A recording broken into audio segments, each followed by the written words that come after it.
منبر نور پر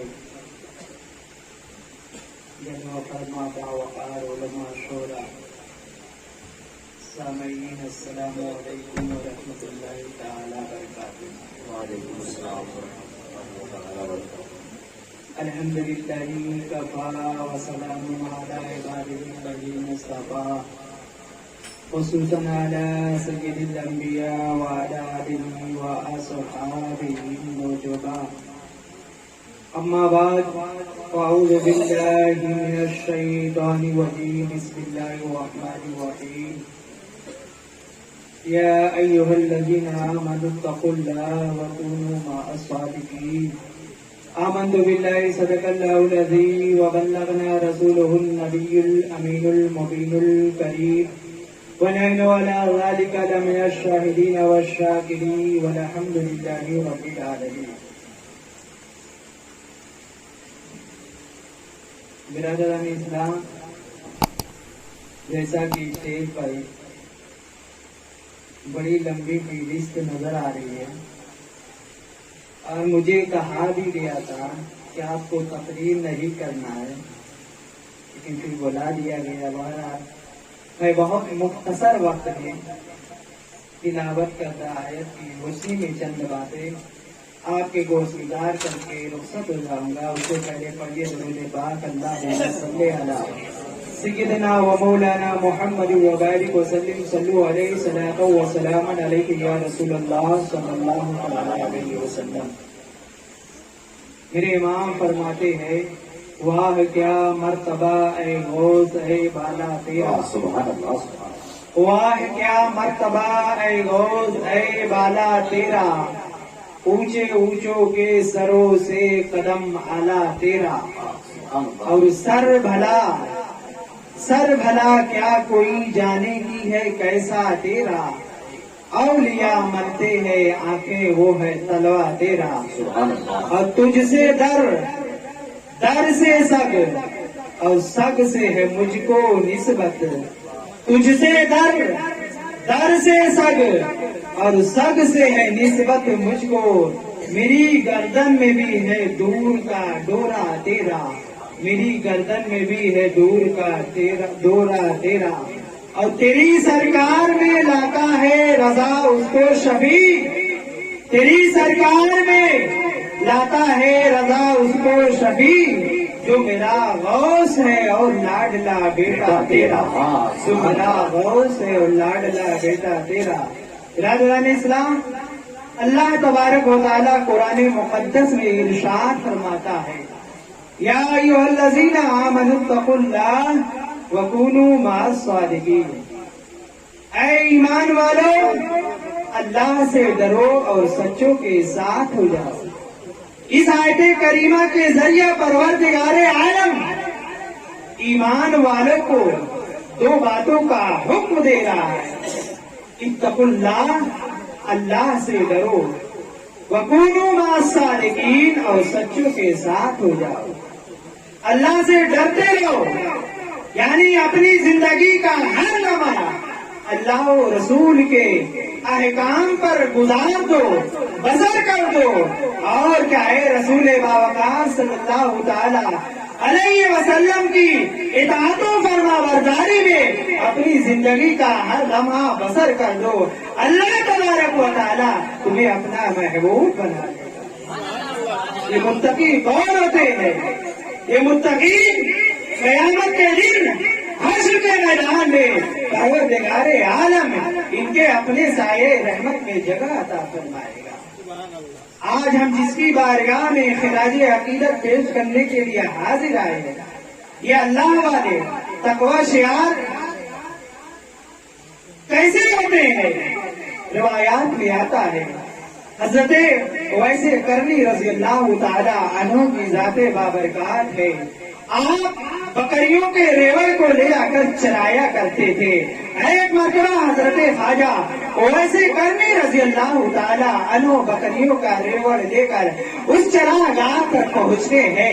آپ کی بکریاں کا ایک چارہ چگ رہی ہے، اور آپ ایک درخت کے سائے میں مصلی بچھا کر عبادت الہی میں میں مصروف ہے. آپ کی بکریوں کی تعداد کم و بیش کا ہے, 200 یا 300 بکریاں ہیں, لیکن آپ کا ہے اللہ کی عبادت و ریاضت میں مصروف ہے. اور کیا ہے, ایک بھیڑیا آتا ہے اور حضرت خواجہ ویسے کرنی رضی اللہ تعالیٰ عنہ کی بکریوں کی رکھوالی کر رہا ہے. وہاں سے ایک راہ گیر کا گزر ہوتا ہے.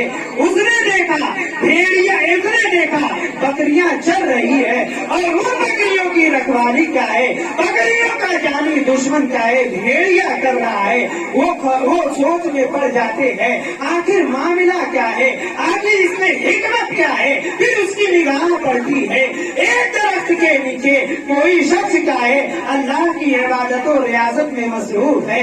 وہ شخص کا ہے ان کے قریب جاتا ہے, ہاتھ باندھ کر کھڑے ہو جاتا ہے, اور جب آپ عبادت الہی سے مصروف ہوتے ہیں وہ آپ کی خدمت میں سلام پیش کرتا ہے. پیش کرنے کے بعد عرض کرتا ہے حضور میں نے سنا ہے کہ جب شیر بھوکا نہیں, جب شیر کا پیٹ بھرا ہو تو وہ کیا ہے اس کے پاس کیا ہے اس کی خوراک آ جائے وہ اس کو منہ نہیں لگاتا ہے. لیکن بھیڑیا ایک ایسا خوفناک جانور ہے کہ اس کا پیٹ بڑا ہو لیکن اس کے پاس کیا ہے اس کا کوئی شکاری اس کی خوراک آ جائے تو وہ اس میں اپنا منہ ضرور لگاتا ہے, اسے ضرور چیرتا اور پھاڑتا ہے. حضور میں دیکھ رہا ہوں یہ آپ کی بکریاں چل رہی ہے اور آپ کی بکریوں کی رکھوالی کیا ہے ایک بھیڑیا کر گیا.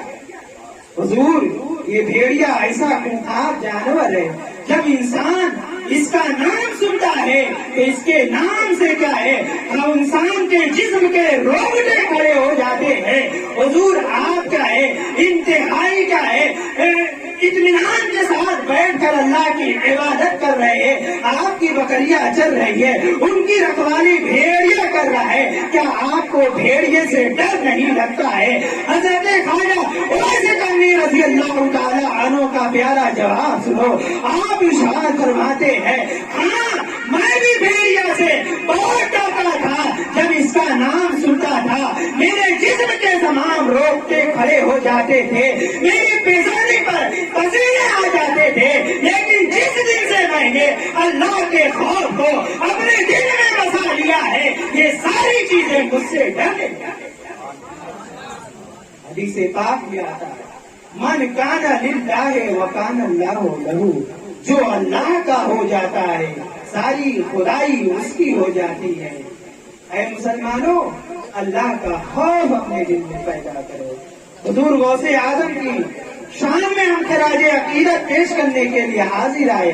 حضور غوث اعظم کی شان کیا ہے آپ ارشاد فرماتے ہو کل ولی لہو قدم وانی علی قدم النبی بدر الکمالی, یعنی ہر ولی کسی نہ کسی نبی کا پردہ بن کر کے دنیا میں تشریف لاتا ہے, اس کا عکس لے کر اس کا جمال لے کر دنیا میں آتا ہے. میں سید الانبیاء جناب محمد رسول اللہ صلی اللہ تعالی علیہ وسلم کا پردہ, ان کا عکس, ان کا جمال لے کر دنیا میں آیا ہو.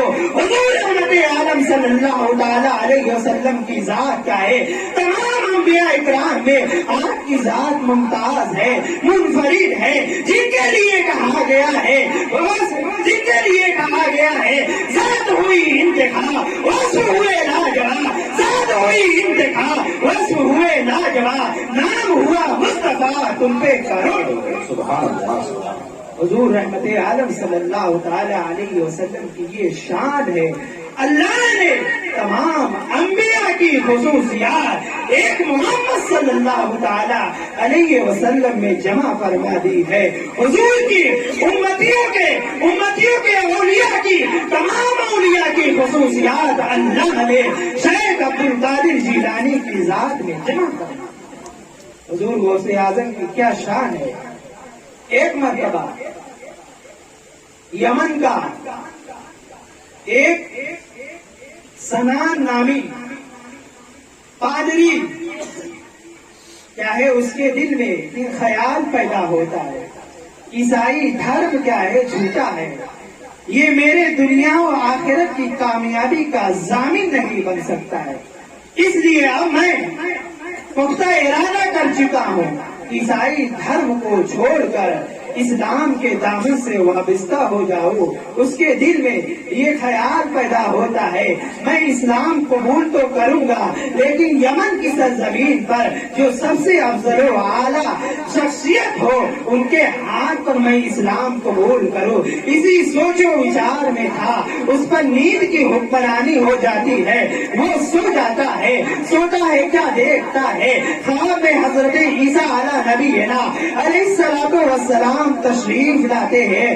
آپ ارشاد فرماتے ہیں، آپ ارشاد فرماتے ہیں اے زنان تو بغداد کی سرزمین پر چلے جاؤ اور وہاں شیخ عبد القادر جیلانی کے دستے قدرت پر ان کے ہاتھ پر اسلام قبول کر لو، اس لیے کہ اس وقت کا ہے پوری روئے زمین پر ان سے افضل کوئی شخص۔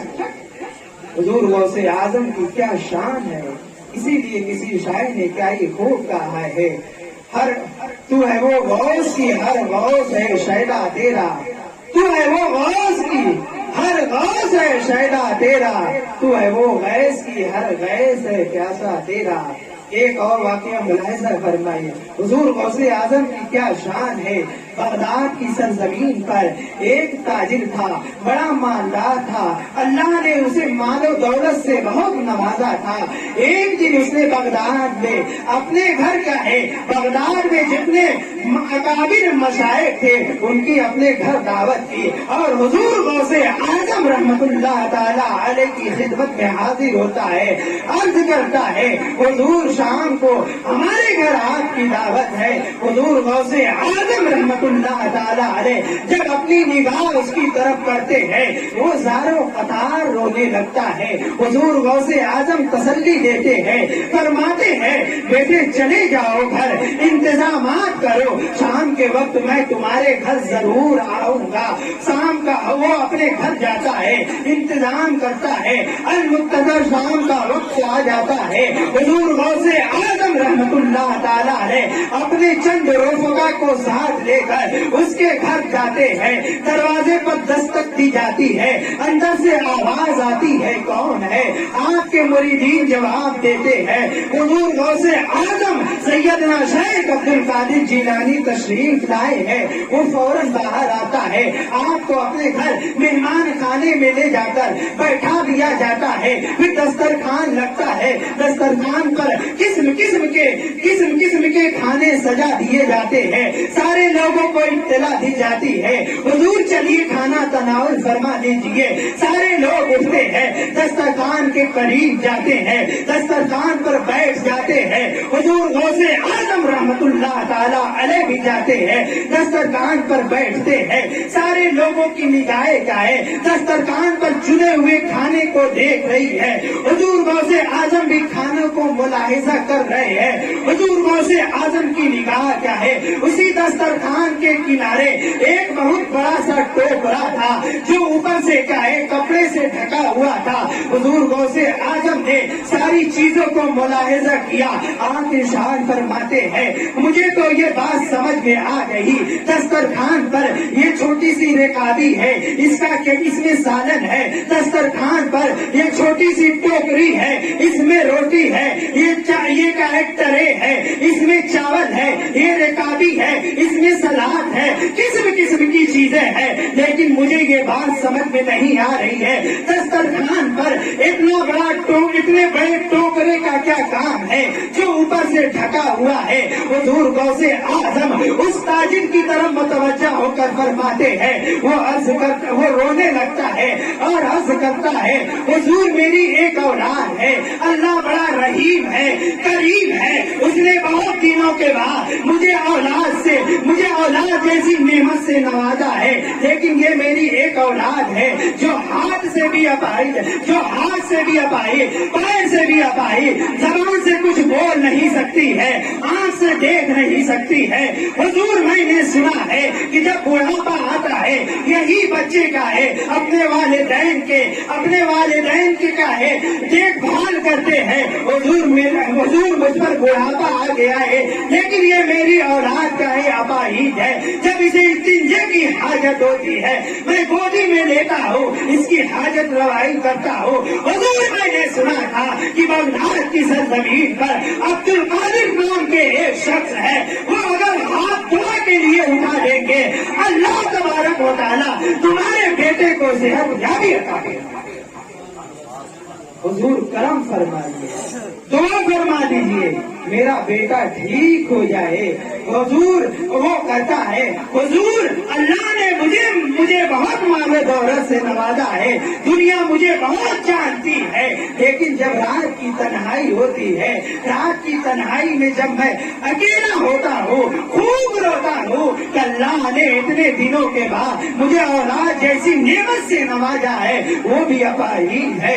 حضور غوث اعظم رحمت اللہ تعالی علیہ اپنے ہاتھ کو اٹھاتے ہیں، عرض کرتے ہیں اے میرے مولا، اے میرے خالق، اے میرے مالک، تو اپنے بندوں کے دلوں کو اپنے بندے عبد القادر کی طرف کیوں موڑتا ہے؟ اے میرے مولا، جب تو نے اپنے بندوں کے دلوں کو عبد القادر کی طرف موڑ دیا ہے، ان پر کرم فرما دے، کرم نوازی فرما دے، کرم نوازی فرما دے۔ حضور غوث اعظم ارشاد فرماتے ہیں اے میرے مولا، ایک باپ ہے اپنے بیٹے کے لیے اس قدر آنسو بہا رہا ہے، اے میرے مولا رحم فرما۔ حضور غوث اعظم رحمت اللہ تعالی علیہ ابھی اپنی دعا سے فارغ بھی نہیں ہوتے ہیں، وہ بچہ صحت یاب ہو جاتا ہے، اس ٹوکرے سے اپنا قدم باہر نکالتا ہے اور چلتے ہوئے حضور غوث اعظم رحمت اللہ تعالی علیہ کے پاس آتا ہے اور ان کے قدموں پر جھک کر عرض کرتا ہے حضور اب مجھے اپنی غلامی میں اللہ نے حضور غوث اعظم کو یہ شان عطا فرمائی ہے کہ آپ دعا فرما دے تو پیدائشی اندھے گونگے بہرے لنگڑے اپاہج کو اللہ صحت یابی عطا فرما دیتا۔ مفسرین فرماتے ہیں کہ کیا ہے اللہ تبارک و تعالی بزرگان دین کی دعا سے اپنے قانون کو بدل دیتا ہے۔ جس طریقے سے اللہ کے نبی حضرت عیسیٰ علی نبینا علیہ الصلوۃ والسلام کی قوم نے آپ سے مطالبہ کیا ہے تو آپ نے دعا کی، ان کے لیے اللہ نے آسمان سے کھانے کا انتظام کیا، آسمان سے روٹی اور سالن ان کے لیے آتا تھا، آسمان سے پانی اولے آنے کا قانون ہے، لیکن اللہ کے نبی نے دعا کی تو اللہ رب العزت نے اپنے قانون کو بدل کے آسمان سے روٹی اور سالن دیا۔ اسی طریقے سے حضور رحمت عالم صلی اللہ تعالی علیہ وسلم کے دل میں خواہش پیدا ہوئی، پہلے ہمارا قبلہ بیت المقدس تھا، حضور کے دل میں خواہش پیدا ہوئی کہ بیت المقدس سے قبلہ بدل کر خانہ کعبہ کو قرار دیا جائے۔ اللہ تبارک و تعالیٰ نے اپنے قانون کو بدل کے خانہ کعبہ کو قبلہ قرار دیا۔ یا ایھا الذین آمنوا اتقوا اللہ وکونوا مع الصادقین، اے ایمان والو اللہ سے ڈرو اور سچوں کے ساتھ ہو جاؤ۔ میں نے جو کچھ عرض کیا ہے اس میں لفظاً آمدن جیسی بھی غلطی ہو مولا اپنے فضل سے حضور غوث اعظم کے صدقے معاف فرما، اور ہم سب کو ان تمام باتوں پر اولیاء کرام سے سچی عقیدت و محبت کرنے کی توفیق عطا فرما۔ وما علینا الا البلاغ، استغفر اللہ ربی۔